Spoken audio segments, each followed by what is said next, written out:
사모님, 잠시만요.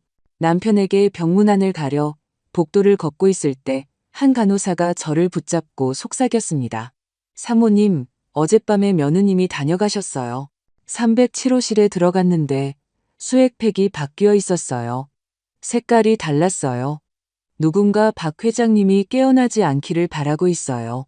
인생에는 모든 것이 한순간에 바뀌는 때가 있습니다. 발밑이 단단하다고 믿었던 세상이 무너져 내리는 순간 말입니다. 저의 순간은 해안종합병원 복도에서 밤 9시에 찾아왔습니다. 307호실로 들어가려던 저를 한 간호사가 붙잡았습니다. 김선영 사모님, 그녀는 누가 들을까 두려운 듯 사방을 둘러보며 속삭였습니다. 어젯밤에 사모님 며느님이 여기 오셨어요. 저는 얼어붙었습니다. 이 이야기를 하는 지금도 느껴지는 심장의 격렬한 고동이 쳤습니다. 유진이가 몇 시에? 저는 목소리를 억지로 진정시키려 애쓰며 물었습니다. 간호사는 입술을 깨물었습니다. 그녀는 깊은 다크서클이 있었고 머리는 헝클어진 포니테일로 묶여 있었습니다. 며칠 밤을 새운 듯 지쳐 보였습니다. 새벽 3시경이요. 어디서 구했는지 모르는 열쇠로 들어왔어요. 방문 기록에도 없고요. 폐에서 공기가 빠져나가는 듯 했습니다. 40년의 결혼 생활은 행간을 읽는 법을 가르쳐 주었습니다. 남편 박태수 회장과 함께 섬유그룹을 바닥에서부터 일으켜 세운 40년은 무언가 잘못되었을 때를 감지하는 본능을 주었습니다. 그리고 이것은 절대 정상적인 일이 아니었습니다. 왜 저에게 이걸 말씀하시죠? 저는 간신히 중얼거렸습니다. 그녀는 불안한 듯 바닥을 내려다봤습니다. 손가락이 살짝 떨리는 것을 깍지 낀 채 숨기려 했습니다. 수액팩을 바꿨는데 저는 그걸 바꾸라는 의료 지시를 받은 적이 없어요. 세상이 멈췄습니다. 저는 떨리는 손으로 307호실 문을 밀고 들어갔습니다. 소독약 냄새가 먼저 코를 찔렀습니다. 옷에 배어 영원히 사라지지 않을 것 같은 냄새였습니다. 복도의 불빛이 침대에 누워있는 남편의 실루엣을 희미하게 비추었습니다. 남편은 그 병원 침대의 통째로 삼켜진 듯 작아 보였습니다. 태수 씨는 5일째 의식이 없었습니다.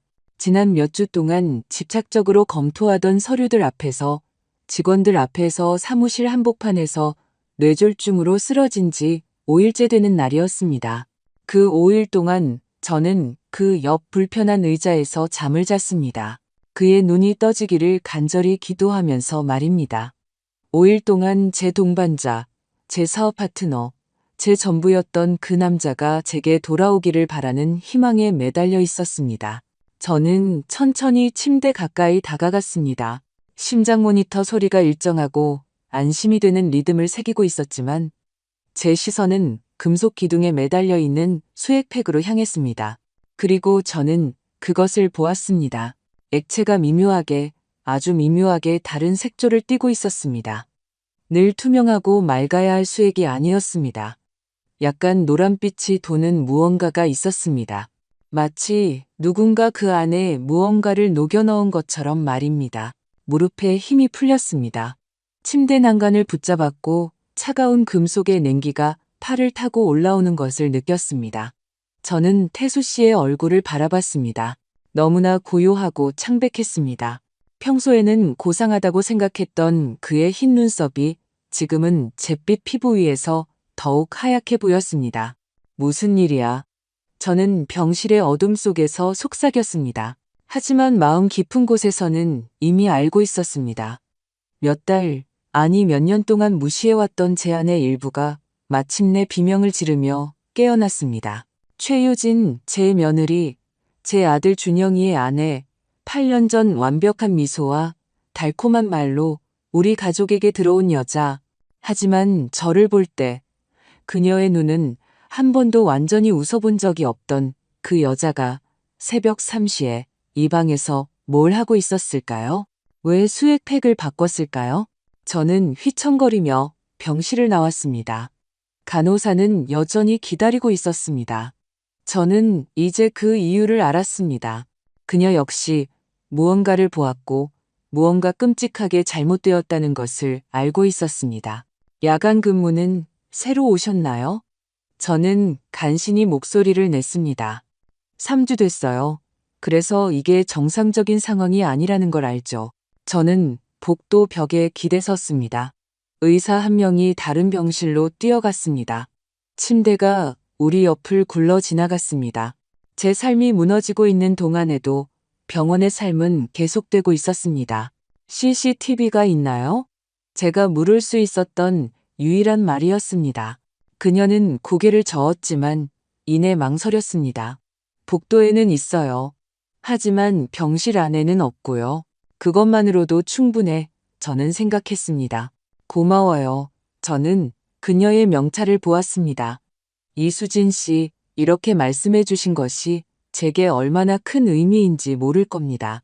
그녀는 고개를 끄덕였지만 저는 그녀의 눈에서 두려움을 보았습니다. 감히 입을 열었다는 것에 대한 두려움이었습니다. 그 순간에는 몰랐지만 그 두려움은 정당한 것이었습니다. 저는 다시 병실로 들어갔습니다. 이번에는 불을 켰습니다. 모든 것을 보고 모든 것을 검토해야 했습니다. 수액팩, 태수 씨의 팔과 연결된 튜브, 완벽하게 삽입된 정맥 주사 라인. 겉보기에는 모든 것이 정상이었습니다. 하지만 저는 그렇지 않다는 것을 알고 있었습니다. 저는 스프링이 망가진 소리까지 외울 정도로 익숙한 그 불편한 의자에 앉았습니다.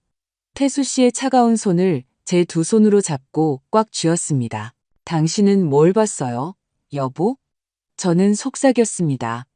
당신을 이렇게 만든 게 뭐였어요? 저는 이제 이해했습니다. 태수 씨가 뇌졸중을 겪은 것은 우연이 아니었습니다. 68세의 나이에 늘 건강을 챙기던 그가 그럴 리가 없었습니다. 무언가, 아니, 누군가가 그를 이 지경으로 몰고 갔던 것입니다. 그리고 지금 누군가는 그가 깨어나지 않기를 바라고 있었습니다. 제 가방 속에서 휴대폰이 진동했습니다. 준영이에게서 온 문자였습니다. 엄마, 아직 병원이야? 이제 쉬셔야지. 내가 오늘 밤 간병할게. 저는 그 메시지를 오랫동안 바라봤습니다. 제 아들, 제 장남, 제가 품에 안고 키웠던 아이, 대학에 보냈던 청년, 가족 사업 일부를 맡겼던 남자. 그는 얼마나 알고 있었을까요? 얼마나 관련되어 있었을까요? 저는 답장하지 않았습니다. 대신 몇 년 동안 저장해두고 사용하지 않을 것이라 생각했던 번호로 전화를 걸었습니다. 이동훈 원장님. 저는 307호실 박태수 환자의 아내 김선영입니다. 내일 아침 일찍 부탁드릴 일이 있습니다. 남편에게 연결된 수액팩의 내용물을 분석해 주셔야 합니다. 그리고 아무도, 단 한 사람도 우리가 이 일을 하고 있다는 것을 알아서는 안 됩니다. 수화기 너머로 침묵이 흘렀습니다. 김 사모님, 제가 알아야 할 것이 있습니까? 곧 알게 되실 겁니다, 원장님. 지금은 저를 믿어주셔야 합니다. 저는 그가 더 이상 질문하기 전에 전화를 끊었습니다. 그날 밤 저는 잠들지 않았습니다. 저는 그 의자에 앉아 태수 씨의 손을 잡고 제 삶이 그것에 달린 것처럼 그 수액팩을 감시했습니다. 어쩌면 제 삶이 아니라 그의 삶이 위태로웠고 제 가족 중 누군가가 그 끈을 끊으려 하고 있었기 때문입니다. 만약 이 이야기가 저를 괴롭혔던 것만큼 당신을 사로잡고 있다면 채널을 구독해 주세요. 왜냐하면 앞으로 벌어질 일은 제가 상상조차 하지 못했던 제 핏줄 안에서 일어난 악몽의 시작에 불과했기 때문입니다. 하지만 저는 아직 최악의 상황을 알지 못했습니다. 이 모든 일이 제 눈앞에서 얼마나 오랫동안 일어나고 있었는지, 그리고 제가 아들을 사랑한다는 이유로 얼마나 많은 것을 무시했는지 말입니다. 이 원장은 교대 시간이 바뀌기 전인 아침 6시에 도착했습니다. 그는 검은 서류 가방을 들고 있었고 설명이 필요 없을 만큼 상황의 긴급함을 이해했다는 표정이었습니다. 제가 문 앞에서 망을 보는 동안 그는 수액에서 샘플을 추출했습니다. 제 손에는 땀이 났습니다. 복도에서 들리는 발소리 하나하나에 저는 깜짝 놀랐습니다. 2시간 안에 결과가 나올 겁니다. 김 사모님. 사모님 휴대폰으로 바로 전화드리겠습니다. 저는 말없이 고개를 끄덕였습니다. 무슨 말을 할 수 있었을까요? 제 가족이 제 남편을 독살하고 있는지 알아봐 주셔서 감사합니다. 라고 말해야 할까요? 저는 창가에 서서 서울 위로 떠오르는 해를 바라봤습니다. 도시는 저의 고통과는 상관없이 깨어나고 있었습니다. 거리 상인들은 이미 노점을 정리하고 있었고 근처 빵집에서 갓 구운 빵 냄새가 올라왔습니다. 바깥 세상은 여전히 정상처럼 보였지만 제 세상에서는 아무것도 다시 정상으로 돌아가지 않을 것임을 알고 있었습니다. 저는 눈을 감고 기억을 되새겼습니다. 여기까지 어떻게 오게 되었는지, 우리가 그토록 사랑으로 쌓아 올린 가족이 어떻게 이렇게 변했는지 이해해야 했기 때문입니다. 태수 씨와 저는 1985년에 만났습니다. 저는 겨우 23살이었고 한 섬유 공장에서 재봉사로 일하고 있었습니다. 그는 사장의 아들이었지만 유산을 낭비하며 파티만 다니는 그런 부잣집 아들이 아니었습니다. 태수 씨는 모두보다 일찍 새벽 5시에 출근했습니다. 그는 모든 기계를 점검했고 모든 직원의 이름을 알고 있었습니다. 우리는 첫 뭉치와 산업 기계 소리 사이에서 사랑에 빠졌습니다. 그의 아버지는 처음에는 반대했습니다. 제가 그의 계층이 아니라고 했지만 태수 씨는 저를 변호했습니다. 그는 저를 선택했고 우리는 함께 사랑이 산을 움직일 수 있음을 증명했습니다. 1990년 그의 아버지가 돌아가셨을 때 우리는 파산 직전의 공장과 8억 원의 빚을 물려받았습니다.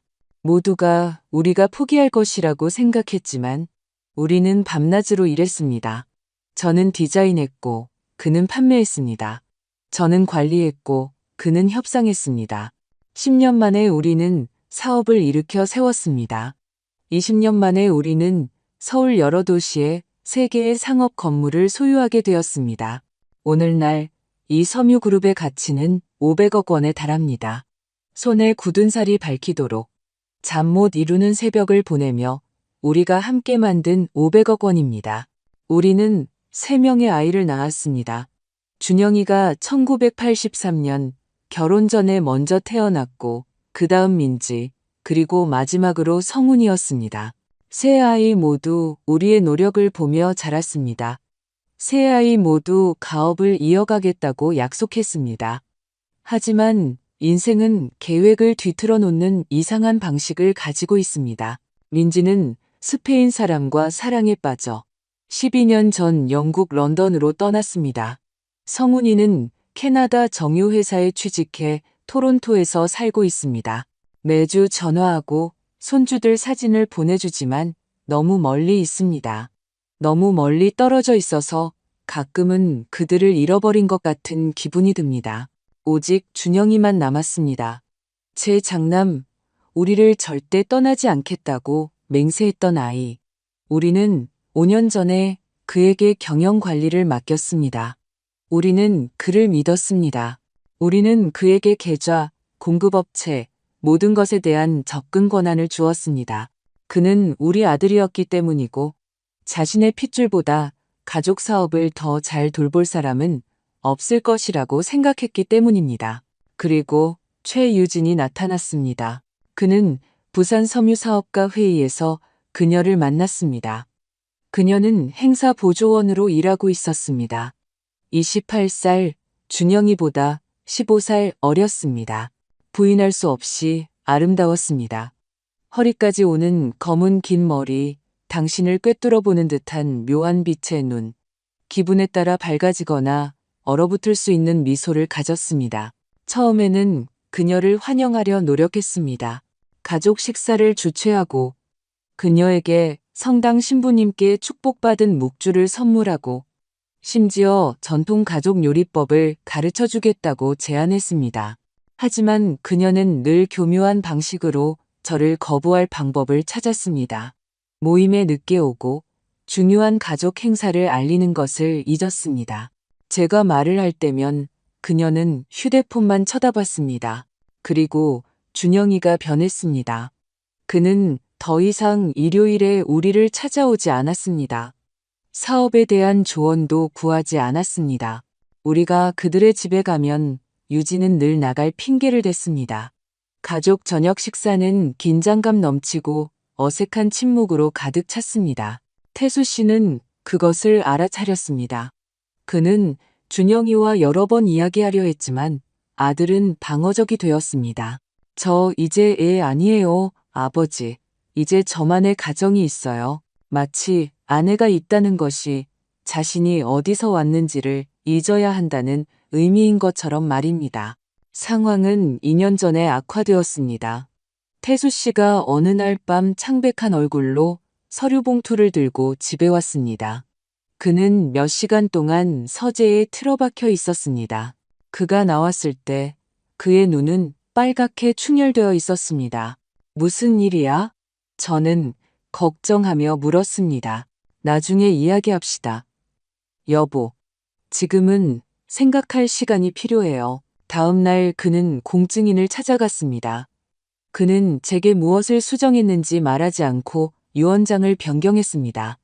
제가 따지자 그는 저를 꽉 안아주었습니다. 날 믿어요. 우리가 함께 쌓은 것을 보호하고 있는 거니까.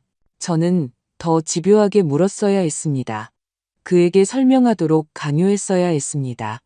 하지만 우리는 시간이 있을 것이라고 생각했습니다. 그가 준비되면 말해줄 것이라고 생각했습니다. 저는 시간이 이렇게 빨리 끝날 줄은 꿈에도 몰랐습니다. 제 휴대폰이 진동했습니다. 이 원장이었습니다. 심장이 빠르게 뛰었습니다.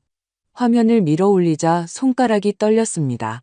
김 사모님, 지금 당장 제 진료실에서 뵙고 싶습니다. 그는 더 말하지 않았습니다. 그럴 필요도 없었습니다. 저는 거의 뛰다시피 병실을 나왔습니다. 엘리베이터를 기다릴 수 없어 계단으로 내려갔습니다. 저는 숨을 헐떡이며 그의 진료실에 도착했습니다. 그는 문을 닫았습니다. 그의 얼굴은 전문가다운 근심으로 가득 차 있었지만 저는 그의 눈에서 뭔가 다른 것을 보았습니다. 경보, 어쩌면 두려움까지도. 수액에 벤조디아제핀이 들어있습니다. 상당한 양입니다. 저는 책상에 기대 섰습니다. 다리에 힘이 없었습니다. 그게 무슨 뜻이죠? 누군가 고의적으로 남편분을 진정시키고 있다는 뜻입니다. 그의 신경계를 억제하고 깨어나지 못하도록 막고 있는 겁니다. 방이 빙글빙글 돌았습니다. 이게 얼마나 오래된 일인가요? 그는 서류를 검토하고 혈중 수치를 계산했습니다. 며칠, 어쩌면 처음부터였을 수도 있습니다. 처음부터. 누군가 태수 씨가 쓰러진 첫날부터 그를 독살하고 있었고 40년 동안 그의 아내였던 저는 옆에 앉아 있으면서도 알아차리지 못했던 것입니다. 다른 것은 없습니까? 원장이 말을 이었습니다. 제가 기록을 검토해 봤습니다. 남편분의 뇌졸중은 극도의 스트레스로 인해 유발되었습니다. 며칠 전에 뭔가 그를 심하게 불안하게 만들었을 겁니다. 무엇을 보았습니까? 태수 씨, 당신을 이렇게 만든 것을 무엇을 발견했나요? 그리고 더 중요한 것은 누가 당신이 그것을 말하지 않기를 바라는 것일까요? 저는 제 속을 태우는 진실을 안고 진료실을 나왔습니다. 제 가족이 비밀을 숨기고 있었고 그 비밀은 살인에 이를 만큼 어두운 것이었습니다. 그리고 저는 닫아 두었어야 할 상자를 열어젖히려 하고 있었습니다. 하지만 이미 되돌릴 수 없었습니다. 자신의 핏줄이 배신할 수 있다는 것을 알게 되었을 때 당신은 진실을 위해 어디까지 갈 준비가 되어 있는지 결정해야 하기 때문입니다. 저는 젤리처럼 떨리는 다리를 이끌고 307호실로 돌아왔지만 제 안에는 저조차 몰랐던 강철 같은 결단력이 있었습니다. 그것이 문제입니다. 당신이 한계까지 몰렸을 때 당신은 자신이 실제로 무엇으로 만들어졌는지 발견하게 됩니다. 그리고 저는 이제 자신을 방어할 수 없는 남자를 위해 40년을 함께 싸워온 여자로 만들어져 있었습니다. 저는 그 낡은 의자에 앉아 휴대폰을 꺼냈습니다. 손은 여전히 떨리고 있었지만 더 이상 두려움 때문이 아니었습니다. 그것은 분노였습니다. 뱃속에서부터 올라와 시야를 흐리게 하는 차가운 분노였습니다. 저는 유진의 이름을 검색하기 시작했습니다. 제 며느리, 완벽한 하얀 레이스 드레스와 존경과 단결을 약속했던 미소를 띠고 제 가족에게 들어온 여자. 저는 그녀의 SNS를 열었습니다. 저는 보통 소셜미디어를 염탐하는 그런 시어머니는 아니었지만 이것은 더 이상 정상이 아니었습니다. 이 모든 것이 정상이 아니었습니다. 저는 그녀의 프로필을 아래로 스크롤했습니다. 값비싼 레스토랑에서의 사진, 헬스장에서의 사진, 제가 한 번도 만난 적 없는 친구들과의 셀카, 그러다가 무언가에 멈췄습니다. 6개월 전의 사진이었습니다. 유진이 모든 것을 파는 대형 약국 카운터 앞에 서 있었습니다. 그녀는 가방을 들고 카메라를 향해 웃고 있었습니다. 캡션에는 가족을 위한 천연치료제 준비 중, 자연건강, 가족복지, 천연치료제라고 적혀 있었습니다. 저는 이미지를 확대했습니다. 그녀 뒤편 카운터에 상자 하나가 보였습니다. 전체 이름을 읽을 수는 없었지만 제팜, 지팜이라는 글자가 보였습니다. 심장이 철렁 내려앉았습니다. 계속 스크롤을 내렸습니다.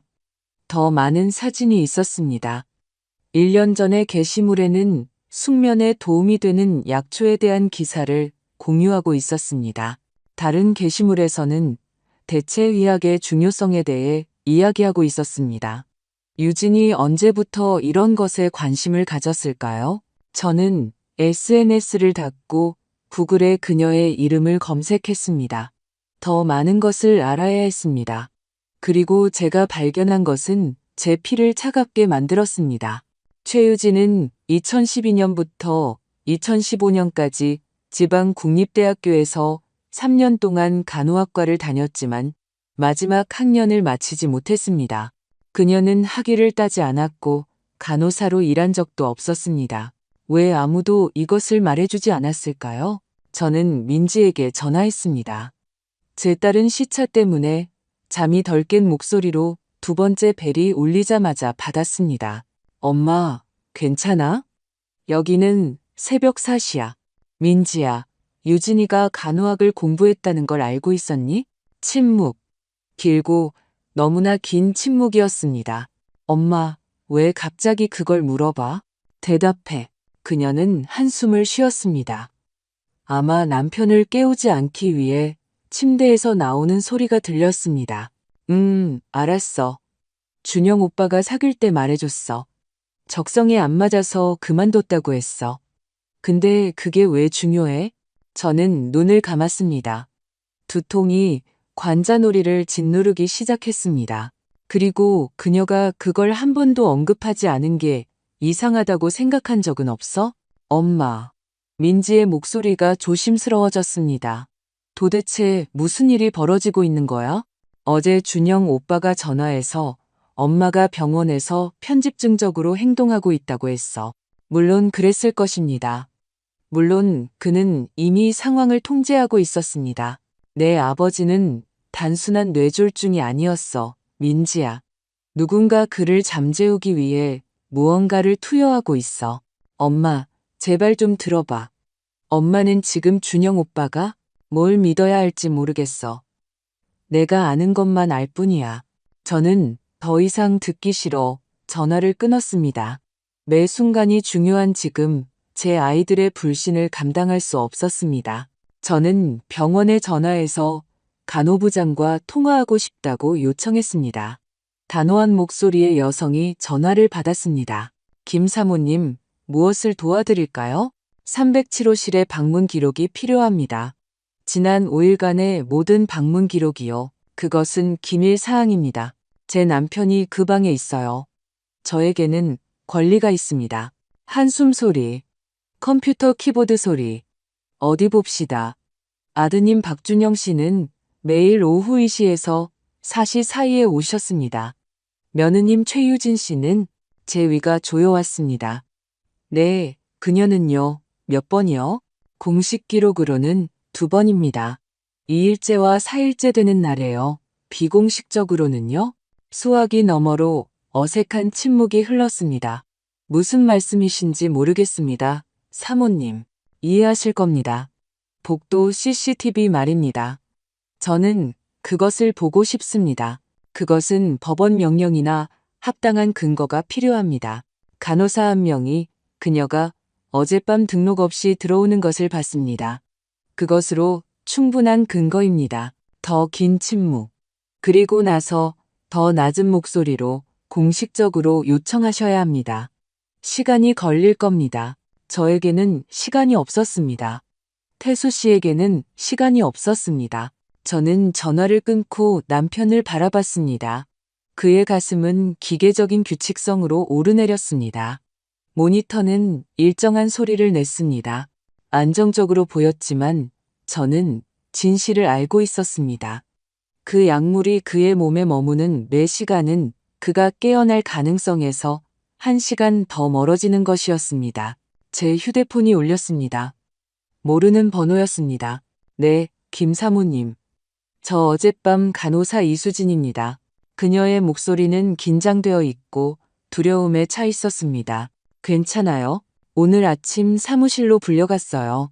근무 중에 실수를 했고 증거 없이 보고를 했다고 하더군요. 정직 처분을 받았습니다. 제 속이 무너져 내렸습니다. 정직이라니, 왜요? 영향력 있는 누군가가 저를 신고했어요. 저는 누가 그랬는지 알 것 같아요. 유진이었습니다. 분명히 유진이었습니다. 그녀는 어떻게든 수진 씨가 저에게 경고했다는 것을 알아냈을 것입니다.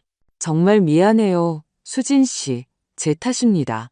아니요, 그녀가 저를 막았습니다.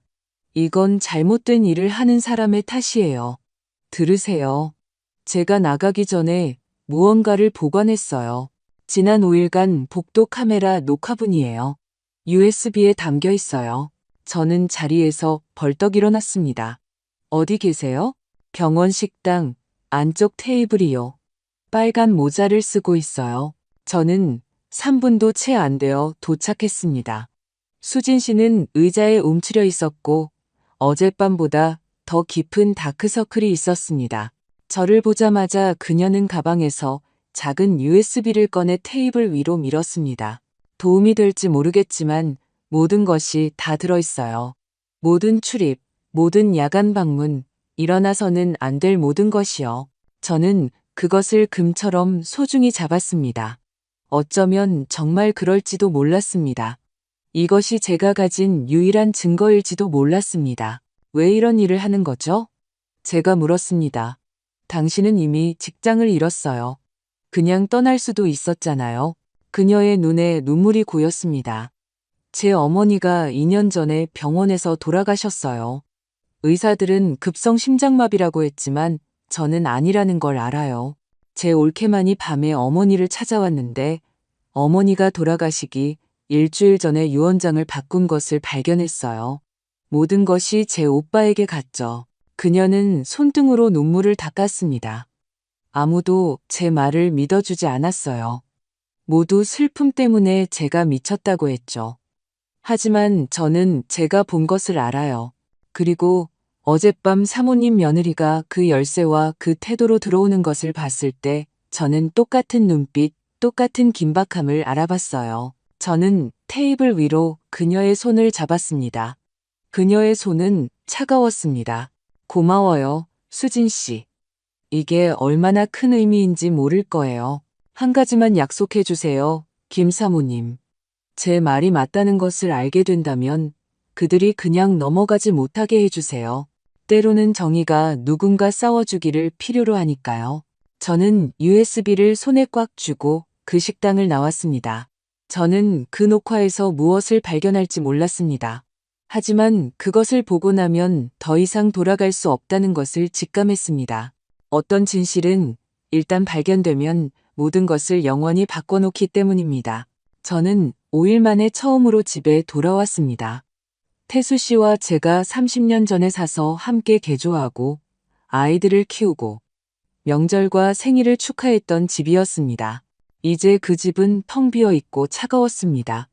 마치 그 벽 안에서 끔찍한 일이 드러날 것을 알고 있는 것처럼 말입니다. 저는 떨리는 손으로 컴퓨터를 켰고 USB를 삽입했습니다. 그리고 그 비디오들이 재생되기 시작했을 때 저는 제가 알던 제 삶이 끝났다는 것을 이해했습니다. 어떤 것은 일단 보면 다시 볼 수 없기 때문입니다. 그리고 그 화면에 나타난 것은 제 가족을 파괴하거나 아니면 구원할 것이었습니다. 첫 번째 비디오가 재생되기 시작했습니다. 날짜 10월 16일, 오전 2시 47분. 병원 3층 복도는 비상등으로 희미하게 밝혀져 있었습니다. 30초 동안 아무 일도 일어나지 않았습니다. 깨끗하게 닦인 바닥의 광택, 벽 옆에 주차된 약물 카트, 그리고 텅 빈 복도만이 보였습니다. 그러다가 그녀가 나타났습니다. 유진은 벽에 붙어 양쪽을 살피며 빠르게 걷고 있었습니다. 짙은 청바지와 후드티를 입고 있었습니다. 평소 그녀가 자랑하던 완벽한 화장도 우아함도 없었습니다. 그녀는 보이지 않기를 바라는 사람의 모습 그대로였습니다. 그녀는 307호실 문에 도착하여 주머니에서 무언가를 꺼냈습니다. 열쇠였습니다. 그녀는 정확한 동작으로 열쇠를 자물쇠에 넣었습니다. 마치 전에 해봤던 것처럼 소리 없이 여는 방법을 정확히 아는 것처럼 말입니다. 그녀는 안으로 들어갔습니다. 문은 그녀 뒤로 닫혔습니다. 4분 후 그녀가 나왔습니다. 그녀는 엘리베이터 쪽으로 더 빨리 걸어갔고 사라졌습니다. 메스꺼움을 느꼈습니다. 저는 비디오를 잠시 멈추고 심호흡을 해야 했습니다. 마우스 위에 제 손에서 땀이 났습니다. 그 4분 동안 그녀는 무엇을 했을까요? 두 번째 파일을 열었습니다. 날짜 10월 17일 오전 3시 15분. 같은 장면, 유진이 들어가는 모습. 이번에는 6분 동안 안에 머물렀습니다. 그녀가 나왔을 때 그녀는 후드티를 조절하고 잠시 동안 카메라를 똑바로 쳐다봤습니다. 그녀의 눈은 형광등 불빛 아래에서 이상하게 빛나고 있었습니다. 차갑고 계산적이었습니다. 그것은 아픈 가족을 방문하는 사람의 눈빛이 아니었습니다. 그것은 계획을 실행하는 사람의 눈빛이었습니다. 세 번째 비디오는 저를 거의 죽일 뻔했습니다. 날짜 10월 18일 오전 2시 33분. 이번에는 그녀가 혼자가 아니었습니다. 준영이가 복도에 먼저 나타났습니다. 제 아들, 제 장남, 제가 안고 먹이고 교육했던 아이. 그는 어두운 재킷과 야구 모자를 쓰고 있었고 손은 주머니에 넣고 있었습니다. 그는 307호실 앞에서 멈춰서서 휴대폰을 꺼냈습니다. 무언가를 입력했습니다. 30초 후 유진이 복도의 다른 쪽 끝에서 나타났습니다. 그들은 문 앞에서 만났습니다. 그들은 대화했습니다. 저는 그들이 뭐라고 말했는지 들을 수 없었지만 그들의 몸짓에서 긴장감을 보았습니다. 준영이는 문을 가리켰습니다. 유진은 고개를 저었습니다. 그가 고집했고 그녀는 마침내 고개를 끄덕였습니다. 그들은 함께 들어갔습니다. 이번에는 8분 동안 안에 있었습니다. 그들이 나왔을 때 준영이는 불안한 듯 복도의 양쪽을 살폈고 유진은 가방에 무언가를 넣었습니다. 작은 것, 아마도 작은 병이나 주사기였을 것입니다. 그들은 서로 모르는 사람인 것처럼, 부부가 아닌 것처럼. 제 남편이 무방비 상태로 누워있는 같은 방에서 방금 나온 것이 아닌 것처럼 반대 방향으로 사라졌습니다. 저는 비디오를 껐습니다. 의자에서 일어나 화장실로 걸어가 뱃속에 있는 모든 것을 토해냈습니다. 며칠 동안 거의 먹지 않았기에 별로 없었습니다. 저는 거울을 바라봤습니다. 60대 후반의 여자가 저를 마주 보았습니다. 헝클어진 상투머리에 흰 머리카락, 깊은 다크서클, 창백한 피부, 어제부터 입고 있던 구겨진 옷. 저는 일주일 전보다 10년은 더 늙어 보였습니다. 하지만 제 눈에는 새로운 무언가가 있었습니다. 단단하고 위험한 무언가였습니다. 저는 다시 컴퓨터로 돌아갔습니다. 모든 것을 봐야 했습니다. 매초, 매출입, 더 많은 비디오가 있었습니다. 10월 19일 비디오에서는 유진이 방 안에서 20분을 보냈습니다. 20일 비디오에서는 병원이 가장 깊이 잠든 간호사들이 복도를 덜 돌아다니는 새벽 4시에 다시 들어왔습니다. 매일 밤 태수 씨가 뇌졸중을 겪은 이후 매일 밤 그리고 그 밤 중 3번은 준영이가 밖에서 망을 보고 있었습니다. 눈물이 통제할 수 없이 흐르기 시작했습니다. 그것은 슬픔의 눈물이 아니었습니다. 순수한 분노, 배신감, 이름 붙일 수 없는 깊은 고통의 눈물이었습니다. 내 아들, 내 친아들이 집 초인종이 울렸습니다. 저는 거칠게 얼굴을 닫고 문을 열 준비를 했습니다. 준영이었습니다. 그는 태어날 때부터 알았던 그 미소를 지으며 문 앞에 서 있었습니다. 어릴 때 말썽을 부릴 때 사용했던 바로 그 미소였습니다. 다만 이제 저는 그 미소 뒤에 괴물이 살고 있다는 것을 알았습니다. 엄마, 괜찮아요? 문자 답장도 없고 저는 그에게 소리치고 싶었습니다. 그를 밀어내고 싶었습니다. 어떻게 이럴 수 있는지 묻고 싶었습니다. 하지만 저는 참았습니다. 지금 제 패를 보여주면 게임에서 질 것이라는 것을 제 안에 무언가가 알았기 때문입니다. 피곤해, 준영아. 그냥 씻고 옷 갈아입으러 왔어. 그가 들어오려 했습니다. 저는 문을 막고 한 발짝 물러섰습니다. 엄마, 푹 쉬세요. 오늘은 제가 아버지를 간병할게요. 물론 그는 머물고 싶었을 것입니다. 물론 그는 계속 상황을 통제하고 싶었을 것입니다. 아니, 1시간 안에 돌아갈 거야. 엄마, 며칠 동안 잠도 못 주무셨잖아요. 제가 도와드릴게요. 안 된다고 했어. 제 목소리는 제가 의도했던 것보다 더 단호했습니다. 저는 그의 눈에서 섬광을 보았습니다. 놀라움, 어쩌면 의심. 알겠습니다. 그는 마침내 손을 들었습니다. 원하시는 대로 하세요. 하지만 필요한 게 있으면 제가 필요한 건 남편이 깨어나는 거야. 그걸 해줄 수 있니, 준영아? 그의 표정이 바뀌었습니다. 그가 다시 가면을 쓰기 전에 그의 얼굴을 가로지르는 어두운 무언가를 아주 짧은 순간 동안 보았습니다. 우리 모두 그걸 바라죠, 엄마. 모두 걱정하고 있어요. 그는 떠났습니다. 저는 그가 그의 새 트럭, 최신형 SUV에 타는 것을 보았습니다. 가격이 얼마였을까요? 1억 5천만 원? 2억 원? 그 돈은 어디서 났을까요? 저는 문을 잠갔습니다. 자물쇠 2개, 안전고리까지. 낮에는 절대 하지 않던 일이었습니다. 저는 컴퓨터로 돌아가 모든 비디오를 제 휴대폰, 새 USB 메모리, 클라우드에 복사했습니다. 이 증거를 잃을 수는 없었습니다. 그리고 저는 가족 변호사인 정 변호사에게 전화했습니다. 20년 동안 우리의 모든 계약서를 작성해온 60대에 신뢰할 수 있는 사람이었습니다. 선영 씨, 태수 회장님은 어떠세요? 오늘 뵙고 싶습니다. 긴급한 일입니다. 사업에 무슨 문제라도 생겼나요? 그것보다 훨씬 심각한 일입니다. 2시간 후에 가능할까요? 그가 망설이는 소리가 들렸습니다. 알겠습니다. 제 사무실로 오세요. 저는 정시에 도착했습니다.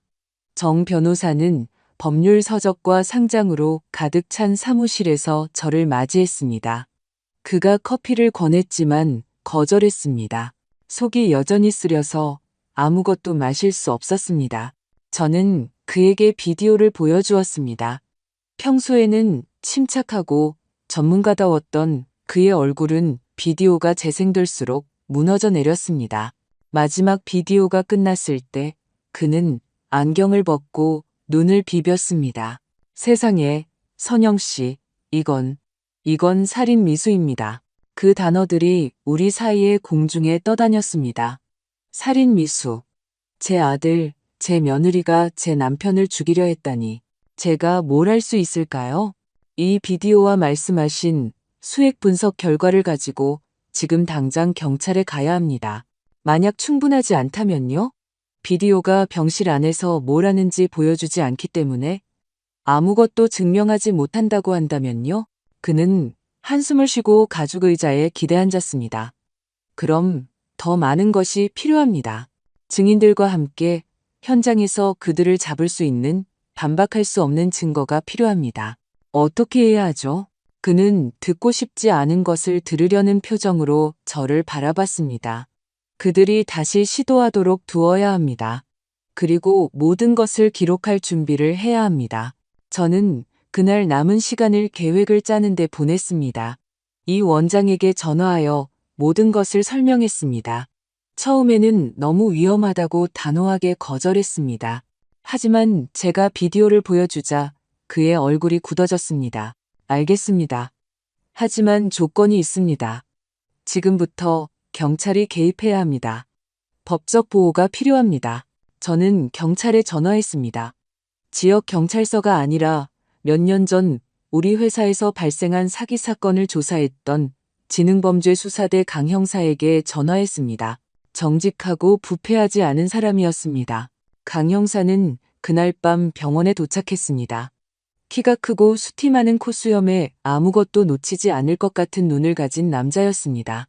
저는 그에게 모든 것을 보여주었습니다. 비디오, 수액 분석 결과, 그리고 제가 확인하기 시작했던 수상한 사업 계좌, 이체 기록까지. 그는 생각에 잠긴 듯 콧수염을 긁었습니다. 이것만으로도 수사하기에는 충분하지만 체포하기 위해서는 그들이 하는 것을 제 눈으로 봐야 합니다. 그것이 우리가 그들에게 줄 것입니다. 그날 밤 저는 병원에서 307호실에 불을 끄고 앉아 차가운 태수 씨의 손을 잡고 있었습니다. 강 형사는 화장실에 숨어 있었습니다. 이 원장은 몇 초 안에 올 수 있도록 진료실에서 준비하고 있었습니다. 그리고 저는 기다렸습니다. 제 평생의 삶이었던 남자를 죽이려 온 제 자신의 가족을 기다렸습니다. 시계가 오전 2시 15분을 가리켰을 때 저는 자물쇠에 열쇠가 들어가는 소리를 들었습니다.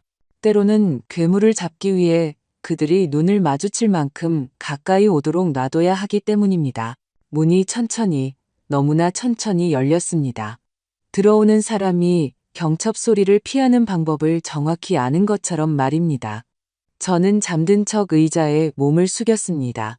심장이 너무 세게 뛰어서 들킬까봐 두려웠습니다. 부드러운 발소리가 들렸습니다. 두 사람이었습니다. 저는 그녀를 보기 전에 유진의 향수를 알아차렸습니다. 늘 사용하던 달콤한 바닐라 향. 한때는 좋았지만 이제는 저를 메스껍게 만드는 그 향이었습니다. 엄마는 자고 있어. 준영이가 속삭였습니다. 그런 것 같아. 하지만 서둘러. 저는 간신히 눈을 실눈으로 떴습니다. 유진은 수에게 다가가 가방에서 작은 병을 꺼냈습니다. 그녀는 정확하고 전문가다운 동작으로 뚜껑을 열었습니다. 마치 자신이 무엇을 하는지 정확히 아는 사람의 움직임이었습니다. 용량이 확실해. 준영이가 불안하게 문 쪽을 바라보며 물었습니다. 걱정 마. 이것으로 너무 늦을 때까지 깨어나지 못할 거야. 그녀는 주사 바늘을 수액 주입구에 꽂았습니다. 저는 더 이상 참을 수 없었습니다. 저는 벌떡 일어났습니다.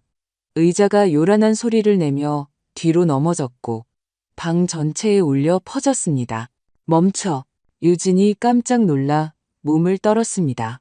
병이 손에서 거의 떨어질 뻔했습니다. 준영이는 종이처럼 하얗게 질렸습니다. 저는 문자 그대로 그의 얼굴에서 피가 빠져나가는 것을 보았습니다. 엄마. 그는 더듬거렸습니다. 우리는 뭘 하는 거야? 제 목소리는 제가 며칠 동안 억누르고 있던 모든 고통을 담아 갈라져 나왔습니다. 내 아버지에게 뭘 하고 있는 거냐고. 유진은 준영이보다 더 빨리 침착함을 되찾았습니다. 그녀는 항상 둘 중 더 차가운 사람이었습니다. 그녀는 재빨리 병을 가방에 넣고 저를 바라봤습니다. 이제 얼음처럼 보이는 그 눈으로 말입니다. 김 사모님, 착각하시는 것 같아요. 저희는 그냥 상태를 보러 왔어요. 거짓말. 저는 병실 전체가 깨어나든 말든 상관하지 않고 소리쳤습니다. 내가 봤어. 네가 뭘 하려는지 봤다고. 준영이가 제가 진정시켜야 할 사나운 동물이라도 되는 것처럼 손을 들고 다가왔습니다. 엄마, 제발요. 흥분하셨어요. 며칠 동안 잠도 못 주무셨잖아요. 내가 미쳤다는 식으로 말하지 마. 눈물이 떨어지기 시작했습니다. 멈출 수가 없었습니다. 넌 내 아들이잖아. 내 아들, 준영아. 어떻게 내 친아버지에게 이럴 수가 있어? 그의 표정이 바뀌었습니다. 걱정의 가면이 벗겨졌고 그 밑에 남아있는 것은 이전의 모든 것보다 더 저를 두렵게 했습니다. 그가 우리에게서 모든 것을 빼앗고 있으니까요. 그는 감정 없는 목소리로 말했습니다. 유언장을 바꿨어요. 엄마, 우리를 상속에서 제외시켰다고요. 우리가 그토록 노력했는데. 노력? 저에게서 나온 웃음은 히스테리컬하게 들렸습니다. 회사에서 훔치려고 노력했니? 빚더미에 앉으려고 노력했니? 내 아버지를 죽이려고 노력했니? 유진이 한 걸음 앞으로 나섰습니다. 그녀의 눈이 위험하게 빛났습니다. 당신의 남편은 통제권을 놓지 않는 고집불통 노인이에요. 그는 자신의 삶을 살 만큼 살았어요. 이제 우리 차례예요. 우리 차례라고. 저는 믿을 수 없다는 듯 되풀이했습니다. 무슨 차례? 그의 시신 위에 상속받을 차례예요. 준영이가 절박한 목소리로 끼어들었습니다.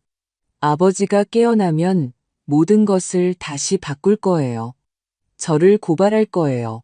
제 계좌 접근 권한을 빼앗을 거예요. 우리를 아무것도 없이 내버려 둘 거라고요. 그럴 자격이 있으니까. 네가 훔쳤으니까. 준영이는 제가 아들의 눈에서 볼 것이라고는 생각하지 못했던 것으로 저를 바라봤습니다. 경멸이었습니다. 엄마도 아버지랑 똑같아요. 통제하려 들고 돈이 마치 자기 것인 양 집착하죠. 우리 몫을 주려고 한 적이 없잖아요. 우리는 너희에게 모든 것을 주었어. 저는 속삭였습니다. 그 한마디가 칼처럼 아팠습니다. 교육, 기회, 사랑을 주었어. 사업까지 맡겼는데 이렇게 우리에게 갚는 거니? 당신들은 우리에게 부스러기만 줬어요. 유진이 침을 뱉듯 말했습니다. 당신들은 큰 집에서 수억을 가지고 살면서 우리는 겨우 너희가 사는 집도 우리가 계약금을 대준 3억 원짜리 집이야. 제 영혼 깊은 곳에서 절규가 터져나왔습니다. 40년간의 희생, 밤샘 작업, 굳은 살 밝힌 손, 허리 통증. 아이들이 미래를 가질 수 있도록 아무것도 없는 곳에서 무언가를 만들어낸 것에 대한 절규였습니다. 그리고 이것이 제 미래였습니다. 돈 때문에 살인을 서슴지 않는 아들을 보는 것 말입니다. 유진이 휴대폰을 꺼냈습니다. 보안팀에 전화할게요. 당신이 정신병적 발작을 일으켜서 저를 공격했다고 말할 거예요. 해봐. 저는 분노로 눈물을 닦으며 말했습니다. 전화해. 나도 너희에게 보여줄 게 있으니까. 저는 휴대폰을 꺼내 비디오 폴더를 열었습니다. 너희들이 여기 들어온 매일 밤의 녹화본이 있어. 수액 분석 결과는 벤조디아제핀을 보여주고 모든 것에 대한 증거가 있다고. 그들의 얼굴에 공포가 스치는 것을 보았습니다. 마침내 그들이 두려움을 느끼고 있었습니다. 거짓말이지. 유진이 말했지만 그녀의 목소리는 떨렸습니다.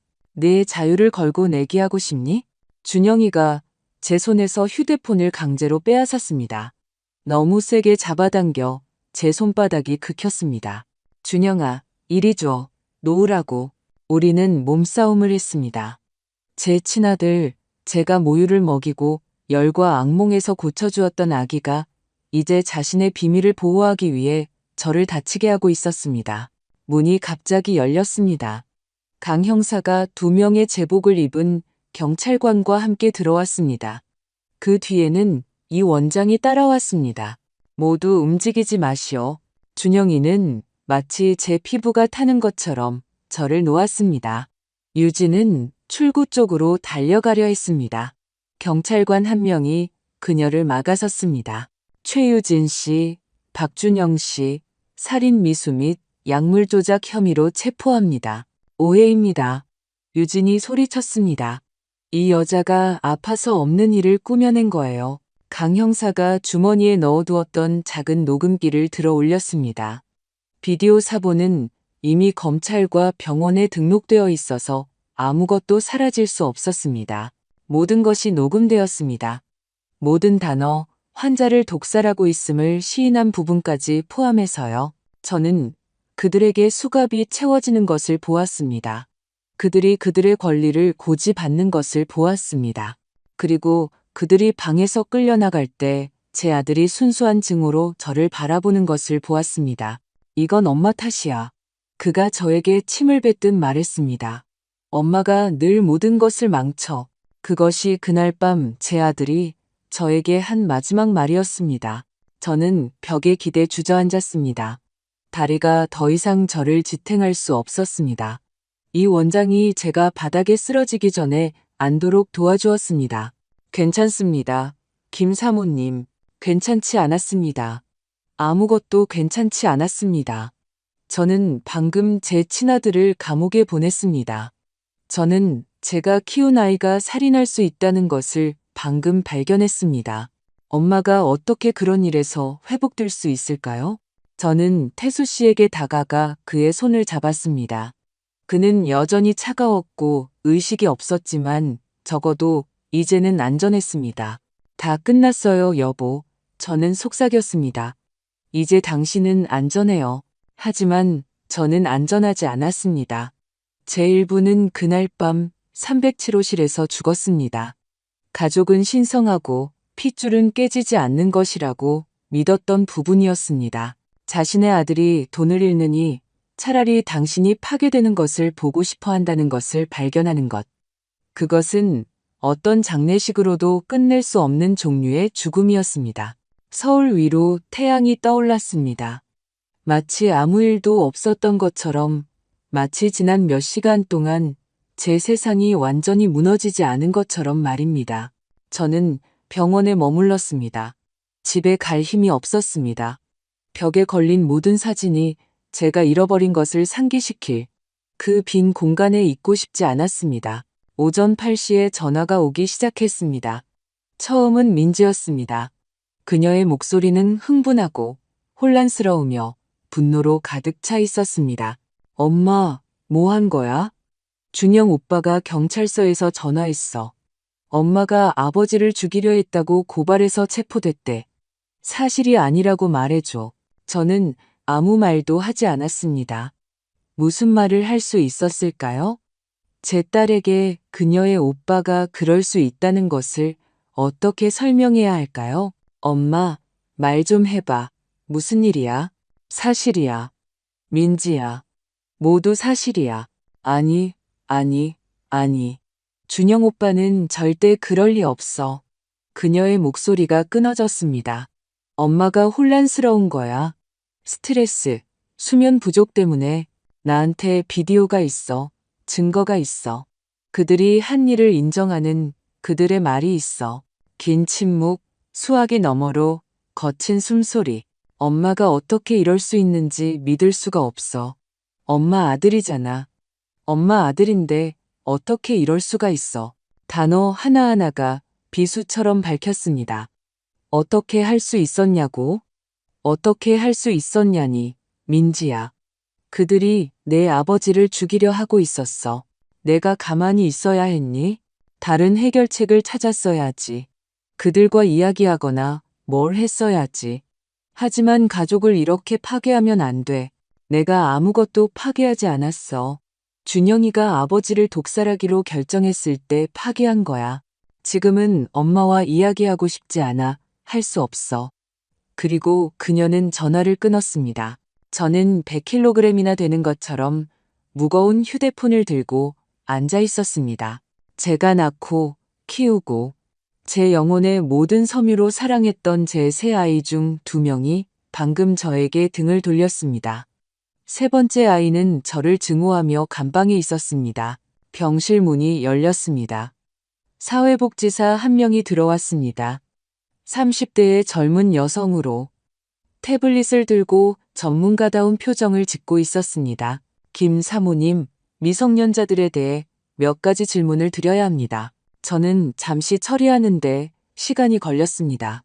미성년자들, 준영이와 유진의 아이들, 민준 7세, 서윤 5세.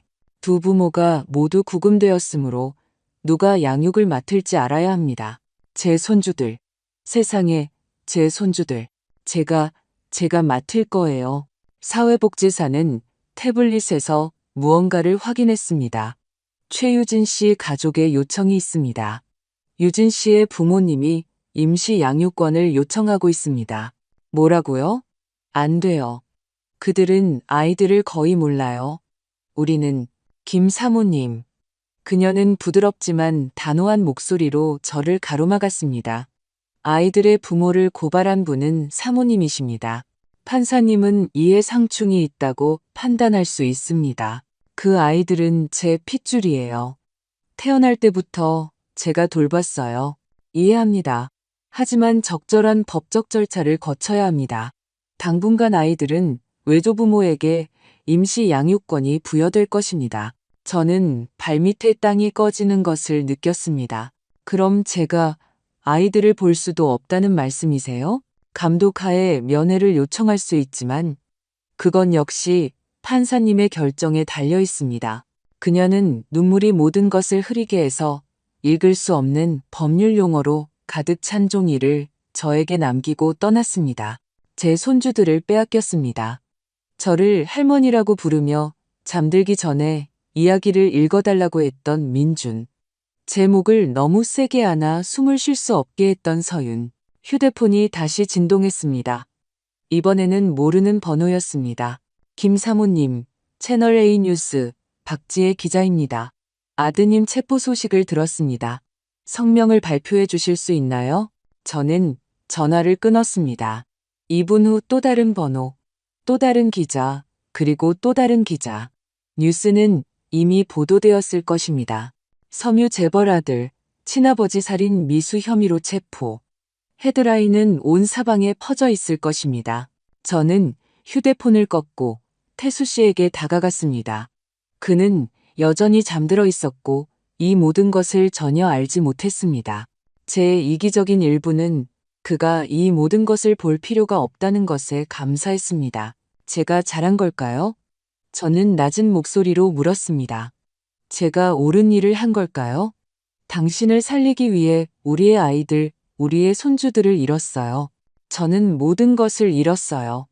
그리고 당신은 제 말을 듣고 있는지도 모르겠어요. 저는 그의 손에 이마를 기댔습니다. 어제보다 더 따뜻했습니다. 작은 것이었지만 무언가였습니다. 문이 다시 열렸습니다. 이번에는 정 변호사였습니다. 선영 씨, 소식 듣자마자 왔습니다. 저는 재빨리 얼굴을 닦고 몸을 일으켰습니다. 이미 뉴스에 나왔죠. 모든 곳에요.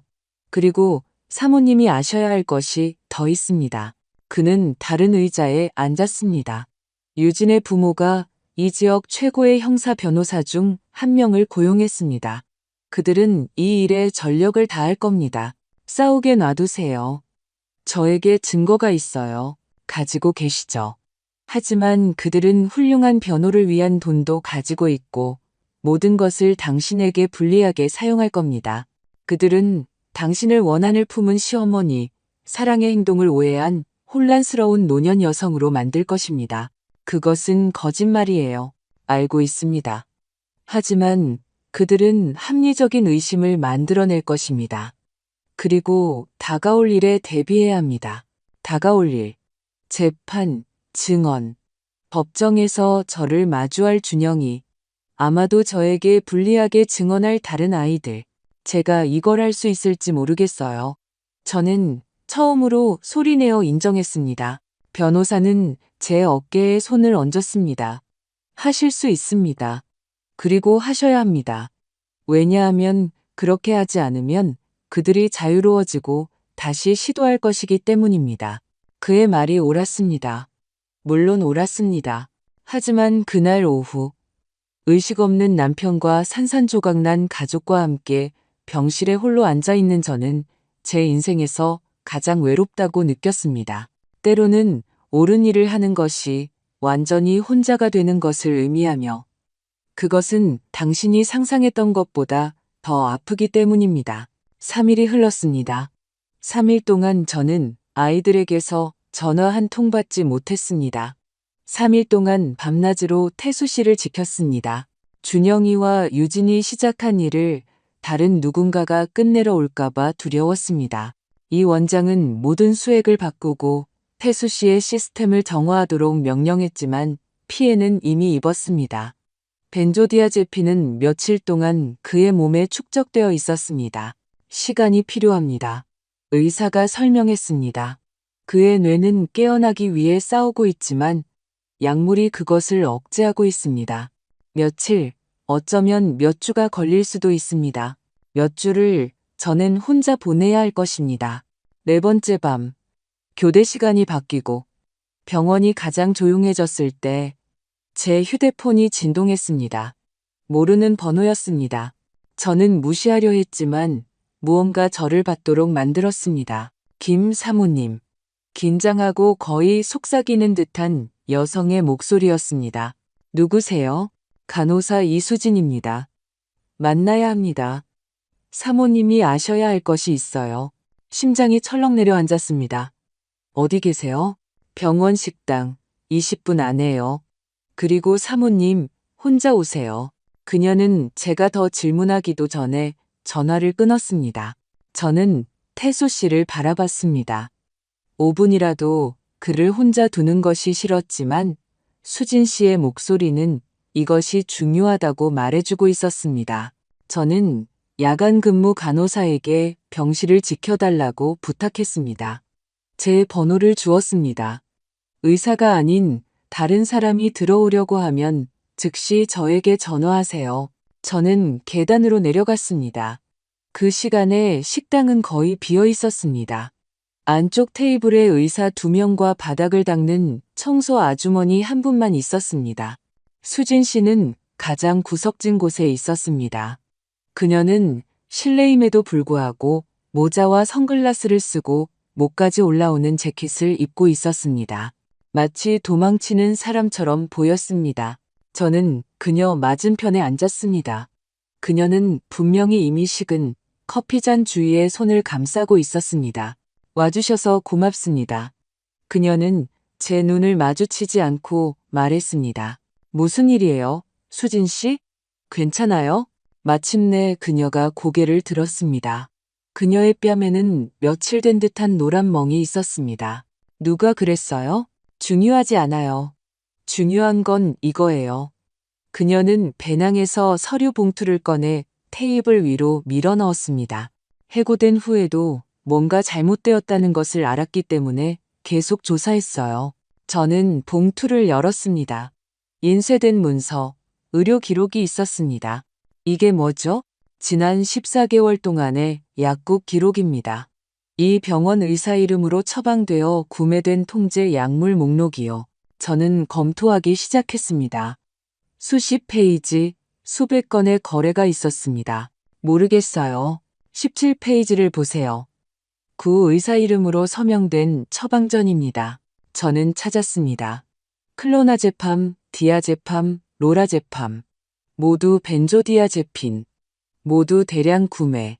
구 의사는 2년 전에 돌아가셨어요. 누군가 그의 서명을 사용하여 불법적으로 약물을 구매하고 있었습니다. 제 피가 얼어붙었습니다. 누가요? 수진 씨는 또 다른 종이 약국 신분증 사본을 꺼냈습니다. 신분증의 이름은 최유진이었습니다. 사모님 며느리가 3년 전에 이 병원 약국에서 6개월 동안 일했어요.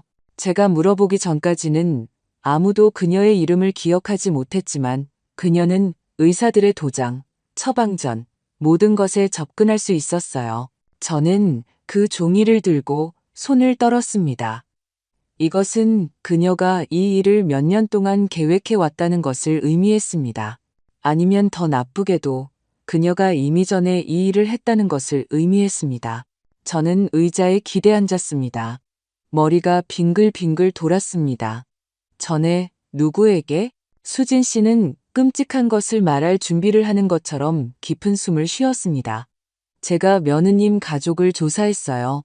그녀의 외조부모님 중 외할아버지가 4년 전에 돌아가셨는데 밤중에 심장마비로요. 병원에서요. 유진이 유일한 야간 방문객이었어요. 메스꺼움을 느꼈습니다. 그리고 유산은 모두 유진의 어머니에게 돌아갔는데 흥미롭게도 2달 후 그녀는 딸에게 5억 원을 송금했습니다. 세상에, 이것은 제가 상상했던 것보다 더 나빴습니다. 처음이 아니었습니다. 유진은 이전에 살인을 저질렀고 처벌을 받지 않았던 것입니다. 왜 이 모든 것을 저에게 말하는 거죠? 당신은 공경에 처할 수도 있어요. 수진 씨의 눈에 눈물이 가득 찼습니다. 누군가 제 말을 믿어주어야 하기 때문이에요. 어머니가 돌아가셨을 때 저는 말하려고 노력했어요. 조사하려고 했지만 아무도 제 말을 듣지 않았어요. 저를 미쳤다고 했고 위협했어요. 그녀는 뺨에 멍을 만졌습니다. 제 오빠가 이렇게 만들었어요. 계속 말하면 더 심해질 거라고 했죠. 저는 테이블 위로 그녀의 손을 잡았습니다. 정말 미안해요, 수진 씨.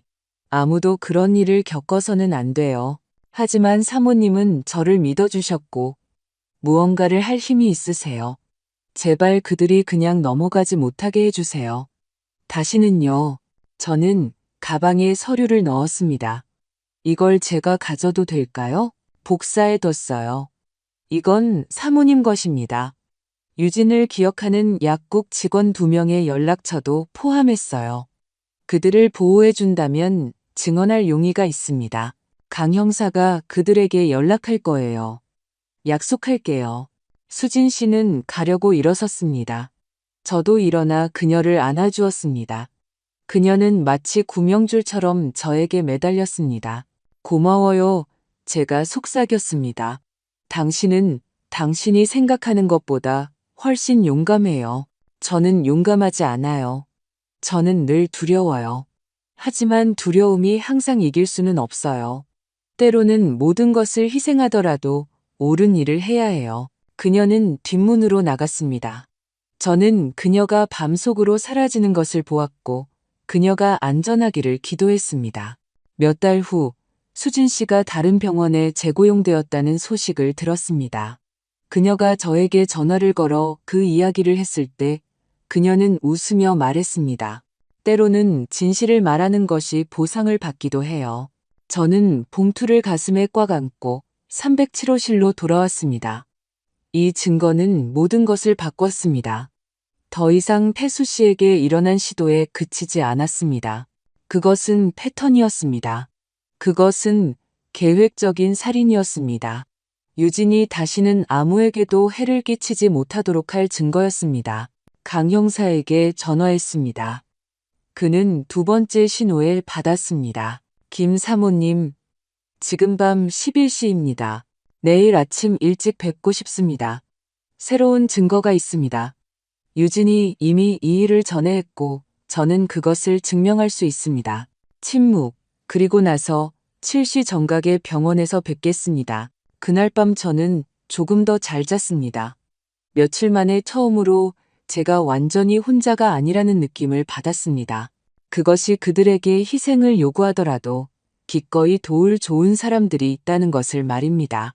수진 씨처럼 진실을 말하기 위해 모든 것을 잃은 사람들 말입니다. 저는 그녀의 희생을 헛되이 하지 않을 것입니다.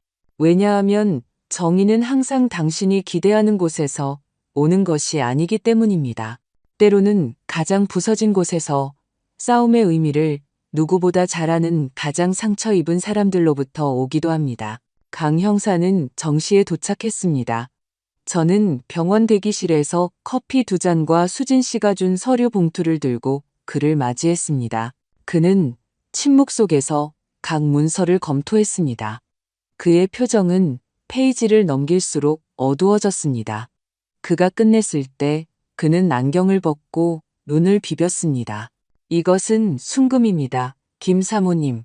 이것으로 우리는 당신의 며느리가 패턴을 가지고 있으며 당신 남편에게 일어난 일이 감정적인 폭발이 아니라 계산된 일임을 증명할 수 있습니다. 이것만으로도 그들이 보석으로 풀려나지 못하도록 하기에 충분합니다. 도주 및 위험의 우려로 보석을 거부하도록 요청하기에 충분합니다. 하지만 더 많은 것이 필요합니다. 더요? 뭘 더 원하세요? 그는 앞으로 몸을 숙였습니다. 완벽한 동기가 필요합니다. 왜 지금인가? 왜 하필 당신의 남편입니까? 재정적인 이유가 있어야 합니다. 그의 말이 옳았습니다. 이 모든 것은 돈 때문이었습니다. 늘 그래왔습니다. 사설 탐정을 고용할 겁니다. 준영이와 유진의 재정을 조사할 사람을요. 이미 염두에 둔 사람이 있습니다. 서울 최고의 탐정, 신속하고 신중한 사람입니다. 이틀 후 송현우라는 이름의 말은 사설 탐정이 저를 그의 사무실로 불렀습니다. 오래된 아카이브 캐비닛과 박물관에서나 볼 법한 컴퓨터로 가득 찬 도심의 작은 공간이었습니다. 김 사모님, 몇 가지 흥미로운 점을 발견했습니다. 그는 두꺼운 폴더를 열었습니다. 며느님부터 시작하죠. 그는 제 앞에 통장 기록을 놓았습니다. 최유진 씨는 3억 2천만 원의 빚을 지고 있습니다. 주로 온라인 도박 때문입니다. 신용카드 3개는 한도에 도달했고 개인 대출 2개는 4개월 동안 갚지 못했습니다. 3억 2천만 원. 저는 폐에서 공기가 빠져나가는 것을 느꼈습니다. 준영이는 이걸 알고 있나요? 그게 흥미로운 점입니다. 움직임은 그렇다고 말해줍니다. 이 이체 기록을 보세요. 그는 한 줄을 가리켰습니다. 아드님이 2주마다 그녀에게 돈을 보내고 있습니다. 금액은 2천만 원에서 5천만 원 사이로 다양합니다. 준영이는 그 돈을 어디서 구하고 있나요? 송현우 씨는 더 많은 서류를 꺼냈습니다. 그의 표정은 심각했습니다. 가족 회사에서요. 제가 계좌를 추적했습니다. 아드님은 운영비를 관리하는 법인 계좌에 접근할 수 있습니다. 지난 14개월 동안 그는 21억 원을 횡령했습니다. 세상이 멈췄습니다. 21억 원. 그는 소액으로 했습니다.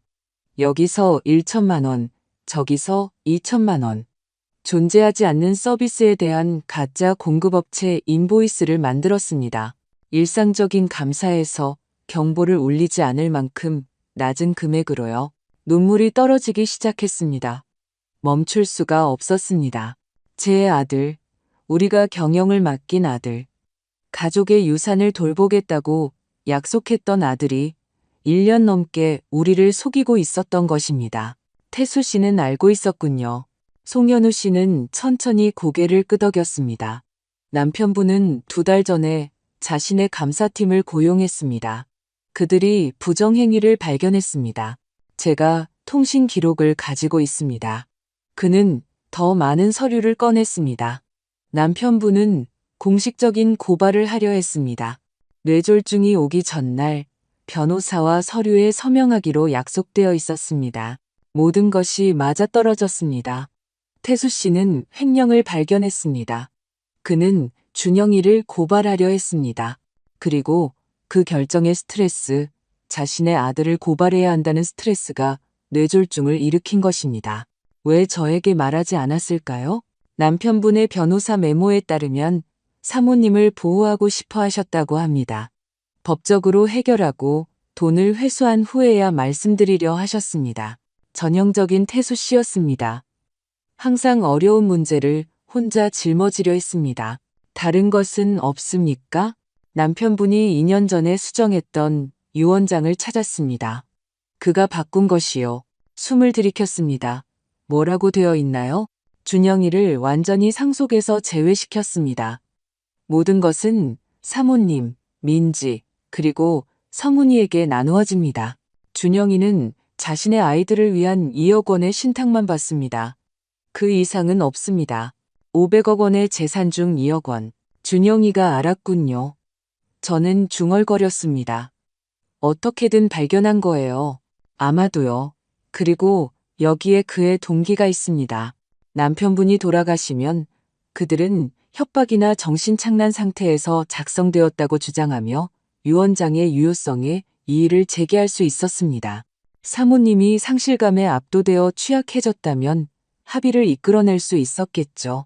하지만 태수 회장님이 깨어난다면, 그가 깨어난다면 유 원장이 유효함을 확인할 것이고 게다가 횡령 혐의로 고발할 것입니다. 준영이는 모든 것을 잃고 감옥에 갈 처지였습니다.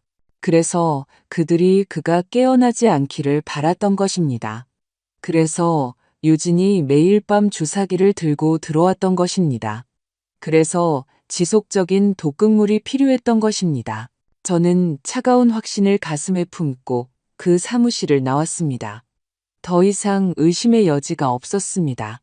부인할 여지가 없었습니다. 제 아들은 돈 때문에 아버지를 살해하려 했고 저는 모든 증거를 가지고 있었습니다. 강 형사는 모든 것을 판사에게 제출했습니다. 수진 씨의 서류, 은행 기록, 감사 보고서, 유 원장, 준영이와 유진의 보석 신청은 거부되었습니다.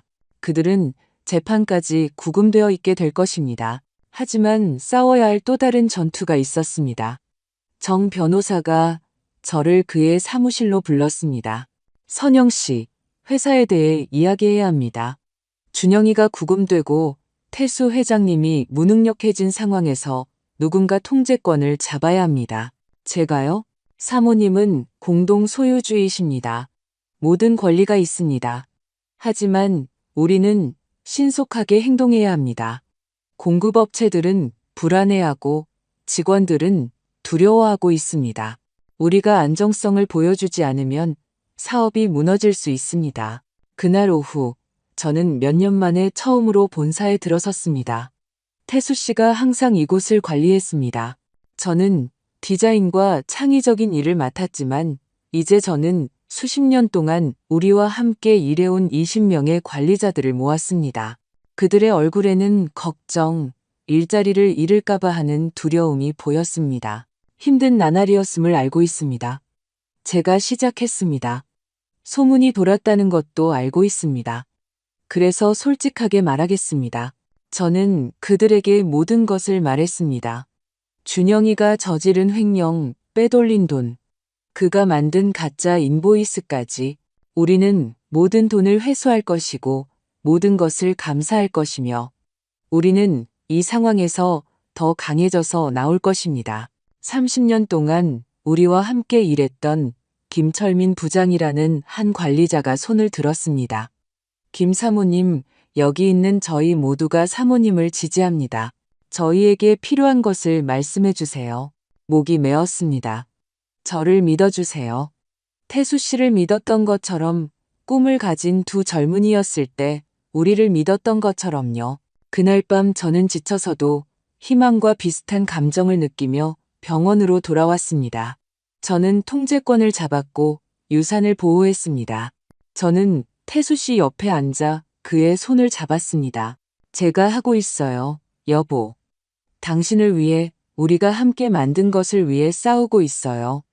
아무도 우리에게서 그것을 빼앗아가지 못하게 할 거예요. 그의 손가락이 거의 감지할 수 없을 정도로 움직였습니다.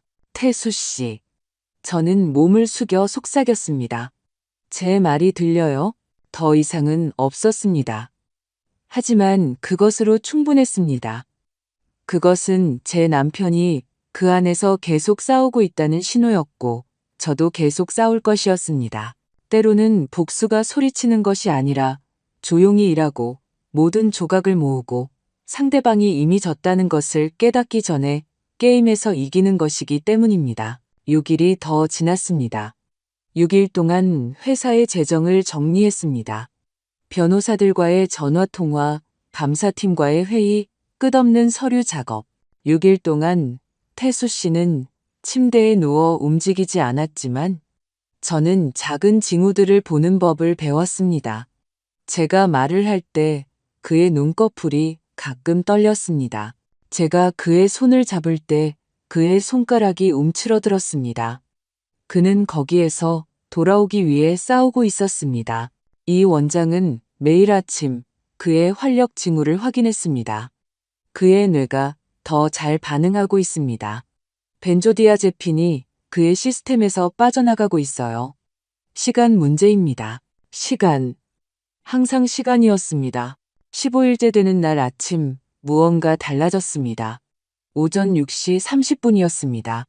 저는 매일 아침처럼 그에게 신문을 소리내어 읽어주고 있었습니다. 어쩌면 어리석은 습관이었지만 그는 제 목소리를 듣고 혼자가 아니라는 것을 알아야 했습니다. 지역 뉴스에서 토마토 가격이 또 올랐습니다. 당신이 가장 좋아하는 샐러드가 엄청나게 비싸질 거예요, 여보. 그의 손가락이 제 손을 쥐었습니다. 저는 신문을 떨어뜨렸습니다. 심장이 빠르게 뛰었습니다. 태수 씨, 그의 눈꺼풀이 떨렸습니다. 천천히, 너무나 천천히. 제가 상상하는 것이라고 생각할 정도로 그의 눈이 열렸습니다. 그는 저를 바라봤습니다. 그의 갈색 눈, 제가 제 눈보다 더 잘 아는 그 눈이 혼란스러움과 노력으로 저를 바라봤습니다. 하지만 그는 저를 보고 있었습니다. 태수 씨, 여보, 깨어났어요. 당신이 깨어났어요. 눈물이 멈추지 않고 흘러내렸습니다. 잠깐만요. 움직이지 마세요. 의사 부를게요. 저는 비상 버튼을 눌렀습니다. 몇 초 만에 병실은 의사와 간호사들로 가득 찼습니다. 그들이 그의 징후, 반사작용, 혈압을 확인하는 동안 저를 옆으로 밀어냈습니다. 이 원장이 미소를 지었습니다. 그의 지친 얼굴을 밝히는 진정한 미소였습니다. 박 회장님, 제 말이 들리십니까? 제 손을 쥐어보세요. 태수 씨가 손을 쥐었습니다. 훌륭합니다. 성함을 말씀해 주시겠습니까? 태수 씨의 입술이 움직였습니다. 며칠 동안 사용하지 않아 쉰 듯한 목소리로 간신히 속삭임이 나왔습니다. 박태수. 저는 더 크게 울었습니다. 그는 해냈습니다. 그는 깨어났습니다. 의사들은 더 많은 검사를 했습니다. 그가 양쪽 다리와 양쪽 팔을 움직일 수 있는지 확인했습니다. 시력과 즉각적인 기억력을 확인했습니다. 모든 것이 작동했습니다. 그는 치료를 받고 힘을 회복해야 했지만 그의 뇌는 괜찮았습니다. 마침내 우리를 혼자 남겨두었을 때 저는 침대 가장자리에 앉아 제 두 손으로 그의 손을 잡았습니다. 당신을 잃을 뻔했어요. 태수 씨가 저를 바라봤습니다. 그의 눈에 눈물이 가득 찼습니다. 선, 영아. 단어 하나하나가 그에게 노력이었습니다. 준, 영희가. 의식이 없는 며칠 후에도 그는 알고 있었습니다. 쉬세요. 아직 말하지 마세요. 하지만 그는 고개를 저었고 제 손을 더 세게 쥐었습니다. 말해야 해요. 돈, 내가 발견했어. 20억. 알아요, 여보. 모든 것을 알아요. 그의 눈이 더 커졌습니다. 놀라움, 두려움. 어떻게? 그들이 당신을 죽이려 했어요. 태수 씨. 그리고 저는 가만히 있지 않았어요. 저는 그에게 모든 것을 말했습니다. 비디오, 독살된 수액, 체포, 제가 모은 증거들. 단어 하나하나가 그에게 주먹처럼 다가오는 것 같았습니다. 제가 끝냈을 때 눈물이 그의 뺨을 타고 흘러내렸습니다. 내 아들, 그는 무너지며 속삭였습니다. 우리 아들이 우리가 키운 아이가 아니에요. 그가 무엇이 되었는지는 모르겠지만 당신을 해치도록 내버려 둘 수는 없었어요. 태수 씨는 눈을 감았습니다. 그의 얼굴의 고통은 참을 수 없었습니다. 그것은 육체적인 고통이 아니었습니다. 자신의 아들이 자신을 죽이려 했다는 것을 방금 발견한 아버지의 고통이었습니다. 내가 잘못했어. 그는 마침내 말했습니다. 당신에게 말했어야 했는데 당신을 보호하려고. 이제 중요하지 않아요. 중요한 것은 당신이 살아있다는 것이고 우리는 이 상황에서 벗어날 것입니다. 2시간 후 강 형사가 공증인과 함께 방으로 들어왔습니다. 그들에게는 태수 씨의 공식적인 진술이 필요했습니다. 제 남편은 여전히 약하고 말을 하기 위해 고군분투했지만 깨진 목소리로 모든 것을 이야기했습니다. 그는 2달 전에 계좌에서 부정행위를 발견한 방법, 아무도 모르게 외부 감사팀을 고용한 방법, 준영이가 21억 원을 횡령했음을 확인한 방법을 설명했습니다. 그날 뇌졸중이 온 그날 저는 그를 고발하려 했습니다. 왜 하필 그날이었습니까? 형사가 물었습니다. 왜냐하면 제가 이것을 발견했기 때문입니다. 그는 떨리는 손으로 옆 테이블에서 휴대폰을 꺼내 이메일을 찾았습니다. 준영이가 메인 계좌 500억 원이 있는 계좌에 대한 접근을 요청했어요. 방에서 공기가 빠져나갔습니다. 500억 원이요? 제가 되풀이했습니다. 긴급 투자를 해야 한다고 했지만 저는 이미 알고 있었어요. 그가 모든 것을 훔칠 것이라는 것을요. 그것이 마지막 한 방울이었습니다. 제가 안 된다고 했어요. 태수 씨가 말을 이었습니다. 그가 무슨 짓을 했는지 알고 있다고 말했어요. 고발할 거라고요. 그가 뭐라고 했습니까? 태수 씨의 얼굴이 일그러졌습니다. 그는 저를 이기적인 늙은이라고 불렀습니다. 평생 자신을 통제했고 이제 권력을 놓을 때라고 했죠. 그는 떨리는 숨을 쉬었습니다. 그리고 나서 저는 몸이 안 좋아졌어요. 가슴이 조여왔고 더 이상 아무것도 기억나지 않아요. 아들과의 대립으로 인한 스트레스가 뇌졸중을 일으켰습니다. 그리고 나서 그가 의식이 없고 취약한 상태로 누워있는 동안 바로 그 아들은 그가 깨어나지 못하도록 확인하려 했던 것입니다. 공증인은 모든 단어를 인증했습니다. 형사는 모든 것을 녹음했습니다. 그것은 반박할 수 없는 증거였습니다. 수액을 분석해 주세요. 태수 씨가 갑자기 덧붙였습니다. 저는 유진이 간호학을 공부했다는 것을 알아요. 저는 그녀를 믿은 적이 없어요. 이미 했어요. 제가 부드럽게 말했습니다. 벤조디아제핀으로 가득 차 있었어요. 당신을 진정시키고 있었던 거예요. 태수 씨는 눈을 감았습니다. 눈물이 베개로 굴러떨어졌습니다. 내 아들이 나를 죽이려 했어. 그것에 대한 대답은 없었습니다. 그 고통을 작게 만들 어떤 말도 없었습니다. 형사가 가려고 일어섰습니다. 이 진술로 사건은 종결되었습니다. 그들은 재판에 갈 것이고 우리가 가진 모든 증거로 그들은 최대 형량을 받을 것입니다. 모두가 떠났을 때 저는 태수 씨 옆 침대에 누웠습니다. 제가 한 번도 해보지 않았던 일이었지만 그를 가까이 살아있는 실제의 모습으로 느끼고 싶었습니다. 우리는 준영이를 잃었어. 그가 속삭였습니다. 우리는 오래전에 그를 잃었고 단지 깨닫지 못했던 것뿐이에요. 손주들은요, 우리는 그들을 위해 싸울 거예요. 당신이 더 강해지면, 이 모든 것이 끝나면 그들을 다시 데려올 거예요. 태수 씨는 자신이 가진 얼마 안 되는 힘으로 저를 안아주었고 그 병원 침대에서 2주간의 악몽 끝에 우리는 마침내 숨을 쉴 수 있다고 느꼈습니다. 최악의 위험은 지나갔습니다. 이제 정의가 올 차례였습니다. 왜냐하면 깨어나는 것은 단순히 눈을 뜨는 것이 아니라 차라리 계속 자고 싶을 진실을 마주하는 것이기 때문입니다. 재판은 3개월 후에 시작되었습니다. 3개월 동안 태수 씨는 물리치료를 받고 거의 모든 이동성을 회복했습니다. 3개월 동안 우리는 회사를 재건하고 준영이 이름으로 되어 있던 자산을 팔아 횡령된 돈을 회수했습니다. 3개월 동안 저는 제 손주들을 보지 못했습니다. 법정은 기자들, 호기심 많은 사람들, 그리고 우리를 지지하러 온 회사 직원들로 가득 찼습니다. 그리고 반대편 첫 줄에는 유진의 부모가 순수한 증오심으로 저를 바라보고 있었습니다. 준영이가 수갑을 차고 감옥의 주황색 유니폼을 입고 먼저 들어왔습니다. 그는 살이 빠졌고 다크서클이 있었습니다. 그의 눈이 저와 마주쳤을 때 저는 뉘우침을 보지 못했고 원망을 보았습니다. 유진은 그 뒤에 들어섰습니다. 여전히 아름답고 여전히 이것이 일시적인 불편함이라도 되는 것처럼 숨겨진 카드가 있는 것처럼 우월한 자세를 취했습니다. 재판은 2주 동안 지속되었습니다.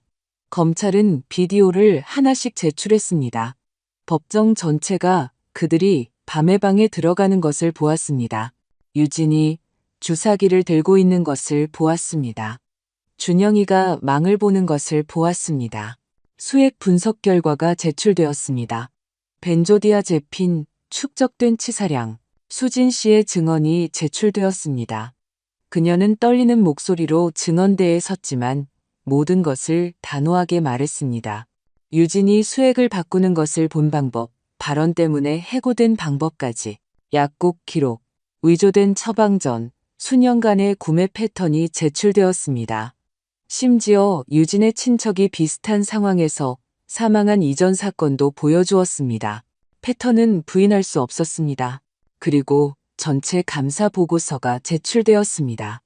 횡령된 모든 돈, 모든 가짜 인보이스, 14개월 동안 빼돌려진 21억 원. 유진의 변호사는 의심을 만들려 했습니다. 그녀는 단지 돕고 싶었을 뿐이라고, 약물이 태수 씨의 불안을 진정시키기 위한 것이었다고, 모든 것이 오해였다고 말했습니다. 하지만 검사가 왜 새벽에 의료 승인 없이 훔친 열쇠를 사용하여 그런 행동을 했는지 물었을 때 그녀는 대답할 수 없었습니다. 준영이의 변호사는 그를 피해자로 만들려 했습니다. 야심찬 아내에게 조종당한 아들, 실수를 저질렀지만 아무도 다치게 할 의도는 없었던 도박 문제를 가진 남자. 그러자 검사는 문자 메시지를 보여주었습니다. 태수 씨가 뇌졸중을 겪기 몇 주 전 준영이와 유진 사이에 오간 메시지였습니다. 아버지 더는 못 참겠어. 모든 걸 통제하잖아. 그가 떠나면 모든 게 우리 거야. 그리고 그가 곧 떠나지 않으면 일을 가속화할 방법이 있어. 법정은 침묵에 잠겼습니다. 그리고 뇌졸중 후의 메시지가 이어졌습니다. 얼마나 더 걸려? 며칠 더. 자연스러워 보여야 해. 네 엄마가 의심하면 미친 사람처럼 만들 거야. 아무도 그녀를 믿지 않을 거야. 저는 준영이가 의자에 주저앉는 것을 보았습니다. 유진이 마침내 통제력을 잃은 그 가면을 벗는 것을 보았습니다. 제가 증언할 차례가 되었을 때 저는 다리가 떨리는 것을 느끼며 증언대에 섰습니다. 변호사는 즉시 저를 공격했습니다. 김 사모님, 며느님과 항상 문제가 있었던 것 아닙니까? 저는 그녀를 받아들이려 했어요. 그녀가 저를 허락하지 않았을 뿐입니다. 가족을 통제하는 분 아닙니까? 돌보는 것은 통제하는 것이 아닙니다. 아드님이 자신의 가족을 만들었음을 받아들일 수 없었기 때문에 이 모든 것을 꾸며낸 것 아닙니까? 저는 의자에서 일어섰습니다. 판사가 저에게 앉으라고 요청했지만 저는 말해야 했습니다. 제 아들이 제 남편을 죽이려 했어요. 저에게 비디오가 있어요. 증거가 있어요. 그들의 말을 들었어요. 그리고 당신이 어머니가 질투심 때문에 그런 것을 꾸며낸다고 생각한다면 당신은 어머니의 사랑에 대해 아무것도 모르는 겁니다. 판사는 망치로 책상을 쳤지만 저는 그의 눈에서 공감을 보았습니다. 태수 씨가 마지막에 증언했습니다. 그는 여전히 지팡이를 짚고 여전히 약했지만 온전한 존엄성을 가지고 증언대에 섰습니다. 그는 모든 것을 이야기했습니다. 횡령의 발견, 준영이와의 대립, 뇌졸중, 그리고 자신의 아들이 자신이 깨어나지 않기를 바랐다는 것을 알면서 깨어난 것까지. 아드님에게 할 말이 있습니까? 검사가 물었습니다. 태수 씨는 준영이를 똑바로 바라봤습니다. 재판 내내 처음으로 준영이는 시선을 피했습니다. 나는 너에게 모든 것을 주었고 모든 것을 가르쳤다. 그리고 그 대가로 너는 나의 생명을 빼앗으려 했어. 필요해서가 아니라 탐욕 때문에 나는 너를 알아보지 못하겠다. 내가 키운 아들은 오래전에 죽었고 나는 그것을 받아들여야 했다. 준영이는 고개를 숙였습니다. 배심원단은 4시간 동안 숙고했습니다. 그들이 돌아왔을 때 법정은 절대적인 침묵에 잠겼습니다. 국가대 최유진 사건에서 우리는 그녀가 1급 살인 미수, 문서 위조, 그리고 불법 의료 행위 혐의로 유죄임을 확인합니다. 유진이 소리를 질렀습니다. 그녀의 부모가 울었습니다. 경찰관들은 그녀가 배심원단, 판사 모두를 저주하는 동안 그녀를 제지해야 했습니다. 국가대 박준영 사건에서 우리는 그가 살인 미수 공모, 기업 사기, 그리고 자금 세탁 혐의로 유죄임을 확인합니다. 준영이는 아무 말도 하지 않고 그저 눈을 감았습니다. 선고는 일주일 후에 내려졌습니다. 유진은 감형 없는 12년 징역형, 준영이는 8년 징역형, 그리고 21억 원 전액을 회사에 배상해야 했습니다.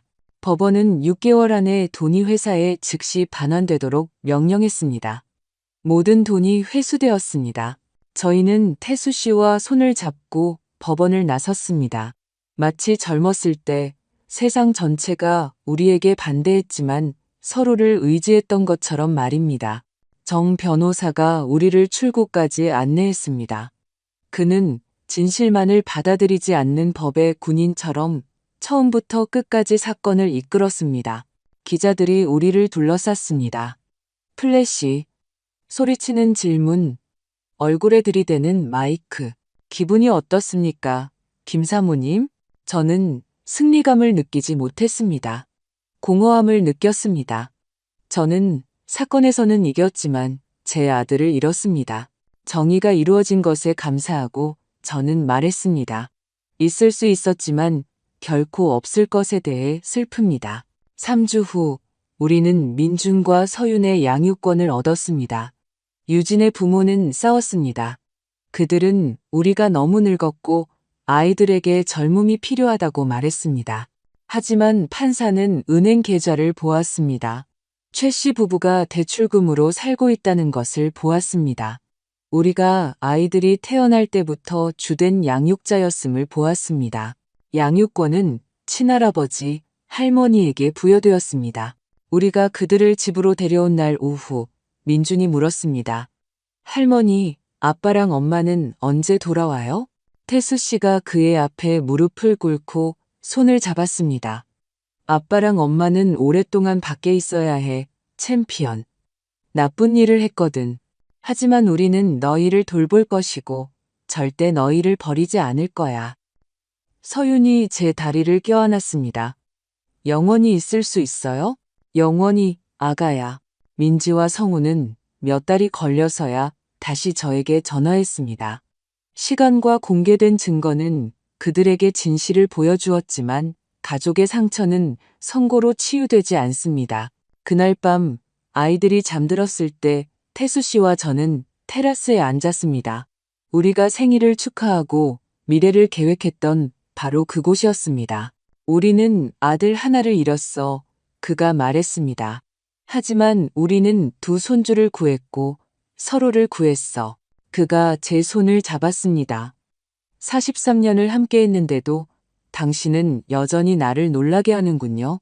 왜요? 모든 것이 무너졌을 때 당신은 포기하지 않았으니까. 당신은 항상 그래왔듯이 싸웠어. 3년 후 우리의 46번째 결혼기념일에 우리는 교도소에서 온 편지를 받았습니다. 준영이에게서 온 것이었습니다. 엄마, 아버지, 제가 용서받을 자격이 없다는 것을 알지만 말씀드려야 합니다. 죄송합니다. 매일 후회합니다. 매일 시간을 되돌리고 싶습니다. 민준과 서윤은 잘 지내나요? 그들을 볼 수 있을까요? 태수 씨는 조용히 편지를 읽었습니다. 그는 저를 바라봤습니다. 당신 생각은 어때요? 저는 모든 것을 생각했습니다. 고통, 배신, 그리고 한 달에 한 번 아버지를 찾는 그 두 아이를 생각했습니다. 관리하에 그를 위해서가 아니라 아이들을 위해서였습니다. 그래서 우리는 그렇게 했습니다. 왜냐하면 용서는 있는 것을 의미하는 것이 아니라 과거의 독이 미래를 중독시키도록 선택하지 않는 것을 의미하기 때문입니다.